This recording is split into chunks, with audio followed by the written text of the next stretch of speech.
Hello नमस्ते सबैजनालाई। आज चाहिँ हामी चरीकोट जाँदैछौँ। यो चरीकोट जाने क्रममा चाहिँ दोलखाको खरेढुङ्गा भन्ने ठाउँमा आइपुगेको छौँ। साथीहरू सबैजना अगाडि हुनुहुन्थ्यो, रोकेर यहाँ पर्खिनु भएको रहेछ। तपाईहरुले हेर्न सक्नुहुन्छ, साह्रै नै सुन्दर दृश्यहरू रहेछ। हामी सबैजना यहाँ रोकेर चाहिँ एकछिन रेस्ट गर्ने निदो गरेको छौँ। दिउँसोको 1 बजेको छ लगभग। रमाइलो भइरहेको छ। हामी 4 जना छौँ, चारैजना सिंगल छौँ। साथीहरू अगाडि आउनु भएको थियो, उहाँहरूलाई पनि साह्रै रमाइलो लागेछ यो ठाउँ। हामी चरीकोट दोलखाको चरीकोट हुँदै पुर्कोट झरेर सिन्धुली जाने यात्रा क्रममा छौँ। दृश्य एकदमै रमणीय भएको कारणले गर्दाखेरि हामी सबैजना चाहिँ यस ठाउँमा विश्राम गर्ने निदो गरेका थियौँ अगाडि नै। सोही अनुसार नै साथीहरूले यस ठाउँमा मलाई पर्खिरहनु भएको रहेछ। म चाहिँ पछि बिस्तारै आउँदै थिएँ। साह्रै रमाइलो भएको कारणले गर्दाखेरि हामीले निकै बेर यस स्थानमा समय बितायौँ।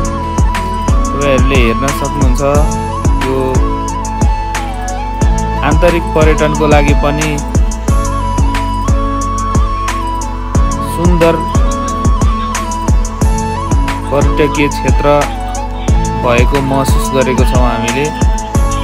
साथीहरू मास्तिर पनि अझै जाउँ न भनेर भन्दै हुनुहुन्छ। हामीले चाहिँ समयको पाबन्दीका कारण माथिल्लो भेगतिर नजाने निदो गऱ्यौँ। यही बाटोबाट रमणीय दृश्यहरू अवलोकन गर्ने, फोटो खिच्ने, भिडियो बनाउने गरेका छौँ।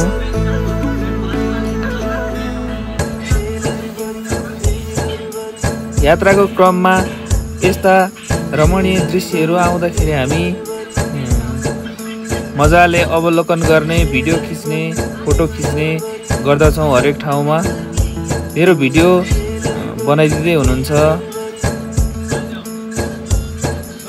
स्लो मोसनमा, फास्टमा भिडियो एडिट गर्नको लागि मैले मेरो फोनबाट चाहिँ उहाँहरूलाई अनुरोध गरे पश्चात उहाँहरूले मेरो फोटो भिडियो खिचिदिँदै हुनुहुन्छ।